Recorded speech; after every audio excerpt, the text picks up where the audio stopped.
dans votre âme. Une partie de vous veut faire ce qui est bon et l'autre ce qui est mauvais. Une partie de vous est égoïste et l'autre veut donner aux gens. Et l'ennemi utilise les parties les plus faibles de notre chair et il fait tout ce qu'il peut pour nous garder d'être totalement engagés à Dieu et au service de Dieu. J'ai parlé ce matin de combien il est un menteur et tellement d'entre nous croient tellement de mensonges. Est-ce que quelqu'un d'entre vous depuis ce matin a attrapé le diable dans un mensonge qu'il vous dit? Ok, oui, et j'espère que vous continuerez à faire cela jusqu'à ce que vous soyez complètement libre. Satan a tenté Jésus quand le Saint-Esprit l'a emmené dans le désert et le diable lui a dit des mensonges l'un après l'autre. Et à chaque fois que le diable a dit quelque chose à Jésus, la Bible dit « Jésus a dit au diable » et il lui a cité la parole de Dieu. Parce que vous voyez, la vérité de la parole de Dieu est la meilleure arme que nous pouvons utiliser contre l'ennemi. La Bible dit que celui qui a ma parole rapporte fidèlement ma parole. Donc nous devons apprendre comment déclarer la parole de Dieu au lieu de demander à tout le monde ce que nous devons faire concernant nos problèmes. Nous devons connaître la parole assez bien pour savoir quand appliquer quel verset dans quelle situation et nous devons la déclarer. Quand le diable vous dit « tu n'auras jamais rien », vous dites « tout ce que je fais prospérera et réussira ». Quand il dit « tu ne pourras jamais », personne ne t'aimera jamais, vous pouvez dire « Dieu m'aime et il fait que tout le monde m'aime ». Apprenez comment combattre. Et l'une des meilleures armes que vous avez est votre bouche si les bonnes choses en sortent. Je le souligne, si les bonnes choses en sortent. Ça pourrait aussi être notre plus grand problème si les mauvaises choses en sortent. Et donc, il y a 42 à 43 ans, quand j'ai eu le privilège d'être touchée par Dieu, et j'étais chrétienne, mais je n'avais pas de victoire dans ma vie, et j'avais besoin d'être remplie du Saint-Esprit. J'avais besoin d'être baptisée dans le Saint-Esprit. Et en ce temps, il y avait un grand déversement du Saint-Esprit dans toutes les dénominations partout dans le monde, et certains d'entre vous se rappellent cela, certains non. Mais il y a des temps spéciaux où Dieu travaille sur terre, et c'était l'un de ces temps spéciaux. Maintenant, vous n'avez pas besoin d'attendre un événement spécial de Dieu pour être touché par Dieu ou pour être rempli du Saint-Esprit. Chaque jour, dites « Dieu, remplis-moi de ton esprit et donne-moi tous les dons de l'esprit que tu veux que j'aie pour que je puisse te servir d'une façon puissante. » Nous n'avons pas besoin de vivre la vie d'une façon naturelle. Nous pouvons la vivre d'une façon sûre.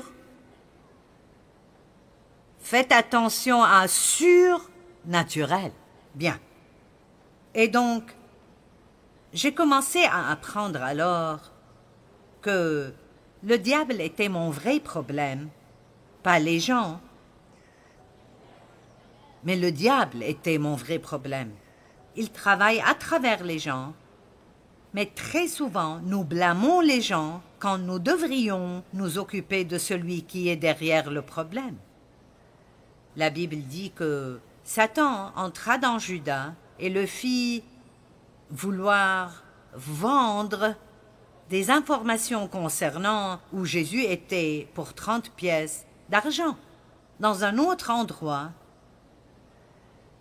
il dit que Satan entra dans le cœur d'Ananias et Saphira et fit qu'ils veuillent garder une partie de ce qu'ils avaient promis de donner. Et Jésus a réprimandé Pierre, l'apôtre Pierre.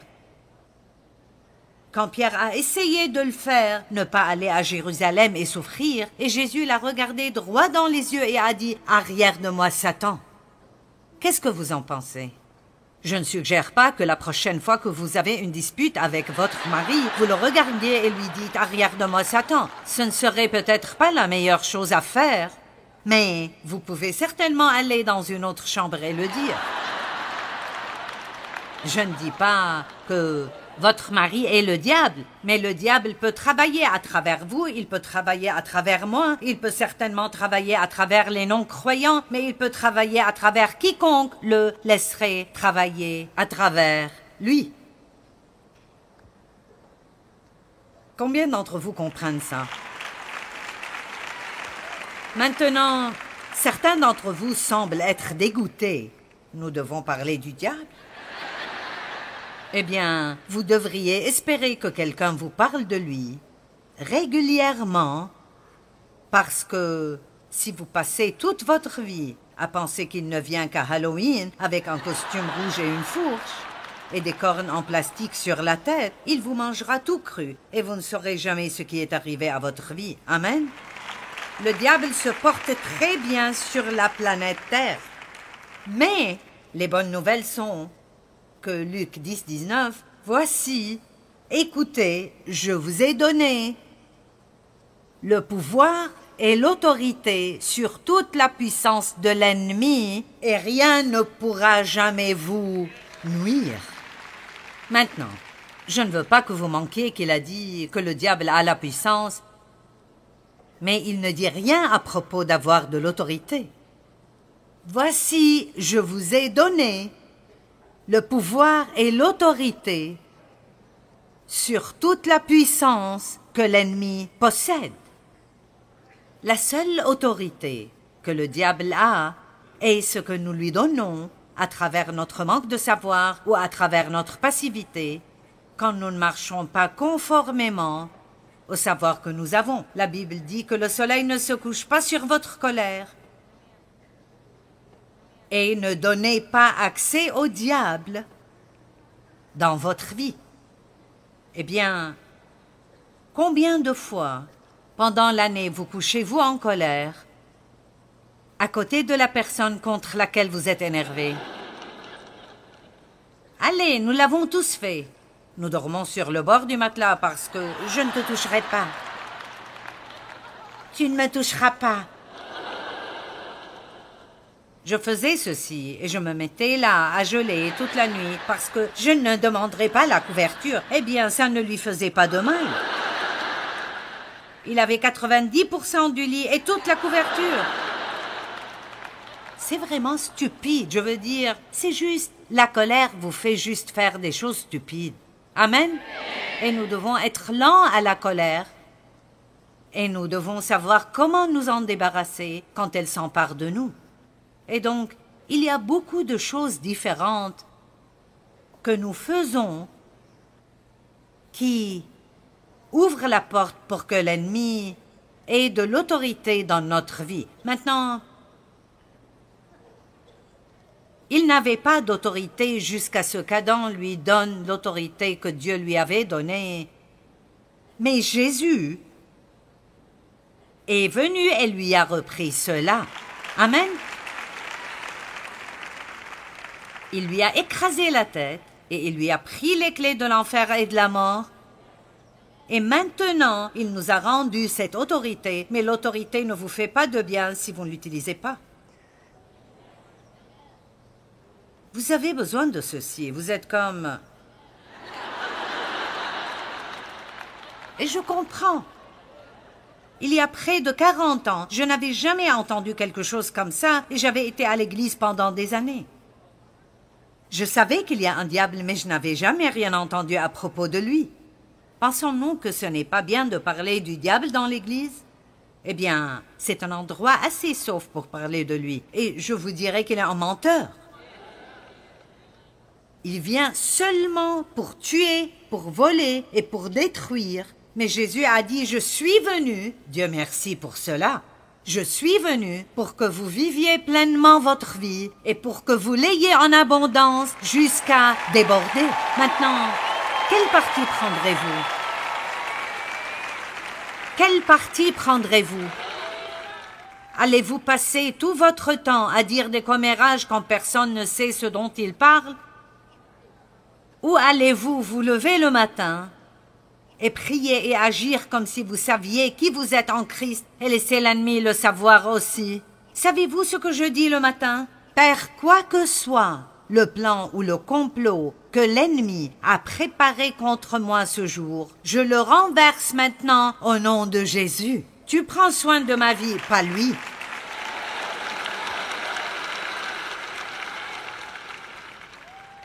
Donc, j'ai appris beaucoup à propos de la guerre spirituelle. Une partie était bonne et l'autre était... Mais j'étais fatiguée de crier après le diable sans que rien ne change dans ma vie. Vous savez, si ce que les gens vous disent ne marche pas, vous devriez aller vers Dieu et demander à Dieu s'ils ont raison. Parce que la parole de Dieu fonctionne si vous l'utilisez. Amen. Et donc, je dis toujours, j'ai réprimandé jusqu'à être tout à fait éreintée et j'avais toujours tous les mêmes problèmes. Et donc, je suis allée vers Dieu et j'ai dit, qu'est-ce qui ne va pas? C'est une bonne question à poser à Dieu, mais préparez-vous parce qu'il vous le dira. Amen. Et donc, le Seigneur m'a défié d'étudier et de chercher dans la parole et de voir comment Jésus faisait la guerre spirituelle. Le diable ne lui a pas posé de problème. Et il l'attaquait tout le temps. Il n'a pas pu l'énerver. Il n'a pas pu le déprimer. Il l'attaquait constamment, mais il n'avait aucun effet sur lui parce que Jésus savait tout d'abord qui il était et deux des mensonges quand il a été tenté dans le désert étaient en fait si tu es vraiment le Fils de Dieu. Donc son identité a été attaquée 2 fois pendant ces 40 jours, et c'est l'une des grandes choses que Satan essaye de nous faire, c'est de nous faire sentir que nous n'avons pas de puissance et pas d'autorité. Dieu ne nous aime pas. Il n'y a rien de surnaturel dans nos vies.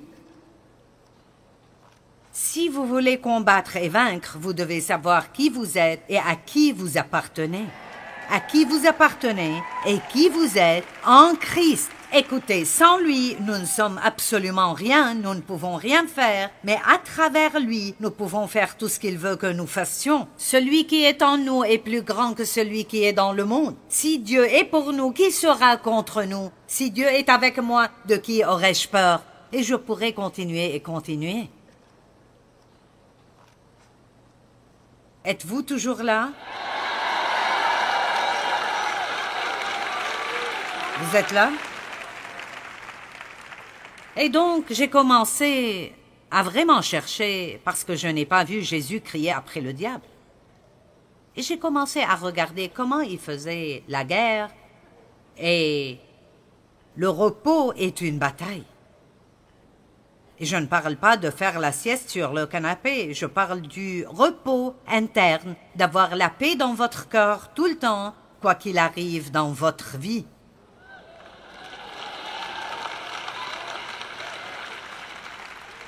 Jésus savait qui il était. La Bible dit « Revêtez la cuirasse de la justice. Mettez la vérité comme ceinture. » C'est dans Éphésiens 6.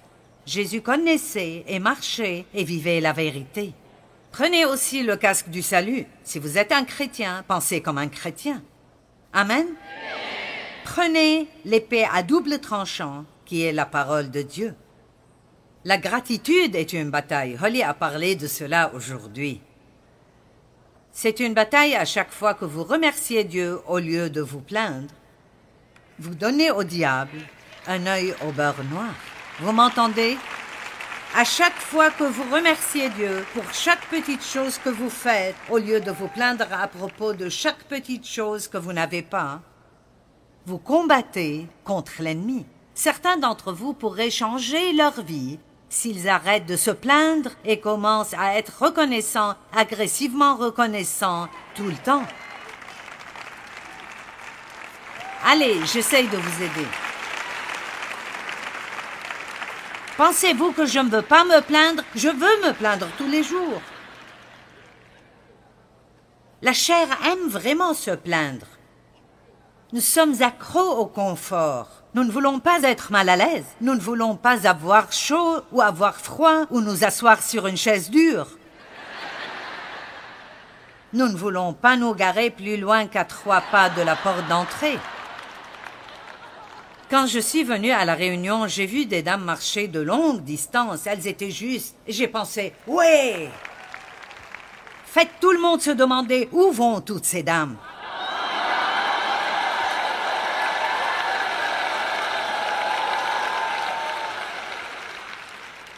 Regardez toutes ces dames marcher de partout. Elles viennent de partout. Où vont-elles? Vous savez, nous allons passer du temps avec Jésus.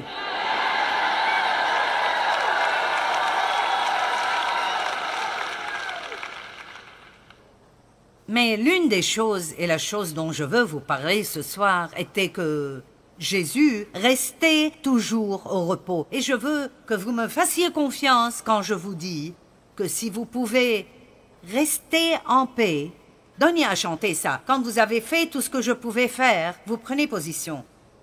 Eh bien, ce mot « prendre position » est en fait traduit du même mot qui veut dire « demeurer », ce qui veut dire se reposer en Dieu. Quand vous avez fait tout ce que vous pouvez faire, alors vous dites « Dieu, je ne peux pas faire ce que je ne peux pas faire, et donc je t'attends. » Et laissez-moi vous dire un petit secret. Quand vous attendez Dieu, c'est toujours bon. Je vous donne la permission de vivre pleinement votre vie. Et si vous allez attendre de toute façon, pourquoi ne pas s'amuser en le faisant? Nous pensons qu'avoir des problèmes nous rendra misérables, mais ce n'est pas le cas.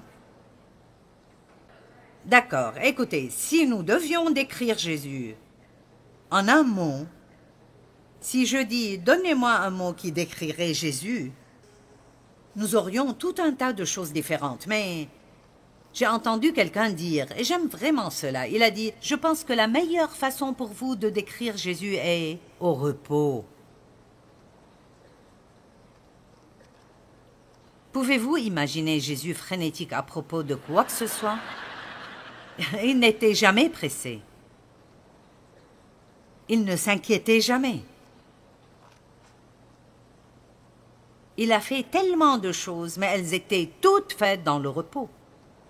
Et ce genre de repos dont nous parlons, le repos du sabbat, ce repos que Dieu offre, le repos de Dieu, entrer dans le repos de Dieu. Si vous étudiez le mot en grec, il ne veut pas dire le repos après le travail, mais le repos pendant que vous travaillez. Comprenez-vous cela? Vous voyez? Oui, je travaille quand je fais ces conférences. Et en quelque sorte, je travaille maintenant, mais ce n'est vraiment pas difficile pour moi parce que je fais confiance à Dieu pour tout ce qui sortira de ma bouche, même si je ne sais pas ce que ce sera. Et j'ai toutes ces personnes qui sont venues ici. Vous avez payé de l'argent, vous avez voyagé jusqu'ici, vous avez conduit, et je suis responsable. Au moins, je pense que vous devriez partir d'ici et dire « c'était vraiment bien ». Mais vous voyez, ça ne me gêne pas non plus, parce que j'ai fait tout ce que je peux faire. Donc si Dieu ne rend pas cela bien, alors ce ne sera pas bien. Amen. Et si vous pouvez juste avoir une révélation aujourd'hui, que vous pouvez seulement faire ce que vous pouvez faire après avoir fait tout. On chantait d'Éphésiens 6, après avoir fait tout ce qui était possible, résistez et tenez jusqu'au bout. Tenez ferme. Quand vous avez fait ce que vous pouvez faire, ne marmonnez pas, ne vous plaignez pas, ne vous énervez pas contre tous ceux qui n'ont pas les problèmes que vous avez, mais dites juste « Dieu, je crois que ta parole est vraie, je te fais confiance et je tiendrai bon et je te verrai travailler dans ma vie. » Comme Christ l'a dit aujourd'hui, nous devons attiser notre foi de nouveau. J'ai dit « attisons notre foi de nouveau ». Ravivez votre foi. Ravivez-la. Paul a dit à Timothée, « Ravive ta foi, ravive ce feu. » Tu étais en feu pour Jésus plein de fois, mais maintenant tu es fatigué. Nous nous fatiguons tous. Vous pensez que je ne suis jamais fatigué de faire une autre conférence? Maintenant, je vous aime beaucoup et je suis là parce que je vous aime et parce que j'aime Dieu. Mais les gens me disent toujours, « Es-tu excité de faire cette conférence? »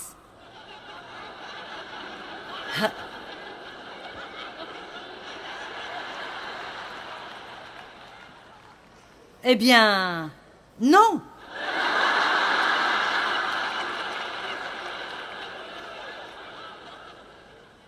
Vous savez pourquoi? Parce que si c'est tout ce qui me faisait continuer, j'aurais arrêté depuis très longtemps. Laissez-moi vous dire quelque chose. Les nouvelles choses sont passionnantes, mais quand vous les avez faites 2000 fois, allez, écoutez-moi. Parce que quand la passion s'arrête, les véritables hommes et femmes de Dieu s'engagent dans la fidélité. Allez, écoutez-moi maintenant. Quand la passion s'en va, alors vous devriez savoir comment être fidèle et continuer à le faire, pas parce que ça vous passionne, mais parce que c'est ce que Dieu vous a donné de faire et vous le faites par amour. C'est quand vous faites cela pour la bonne raison. Nous devenons tous fatigués. Vous êtes fatigués de faire la vaisselle. Je suis fatiguée d'avoir besoin d'un autre sermon. Vous savez, nous nous fatiguons tous. Et vous savez, nous sommes tous humains, n'est-ce pas? Combien sont fatigués de juste faire ce que vous faites tout le temps? Lundi, mardi, mercredi, jeudi. Vendredi, samedi. Dimanche, lundi. Allez, Holly, te fatigues-tu parfois d'avoir un sermon de plus pour un matin du dimanche de plus? Vous savez, cela ne veut pas dire... Vous voyez, vous aimez voir vos leaders comme des personnes qui flottent sur des nuages en chantant l'Alléluia toute la journée. Vous pensez que le diable vous va après? Vous devriez essayer de faire ceci. Vous me regardez de travers comme « Tu peux parler du diable ?» Eh bien, je préférerais vraiment parler d'un petit dessert pour lequel tout le monde pourrait juste applaudir, mais j'ai besoin de vous dire que le diable vous hait. Et vous feriez mieux de commencer à raviver votre foi et à ne pas continuer à vouloir que quelqu'un d'autre fasse tout pour vous.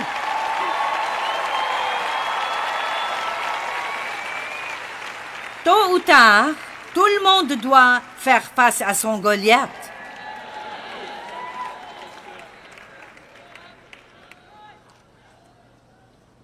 Pourquoi Jésus a-t-il été amené par le Saint-Esprit pour être tenté par le diable 40 jours et 40 nuits? Juste après avoir eu cette victoire, il a commencé son ministère public avec puissance. Pourquoi devait-il passer par cela? Parce qu'il en avait besoin. Dieu avait besoin de ce qu'il prouve pour lui-même qu'il pouvait faire face au diable et être vainqueur à chaque fois.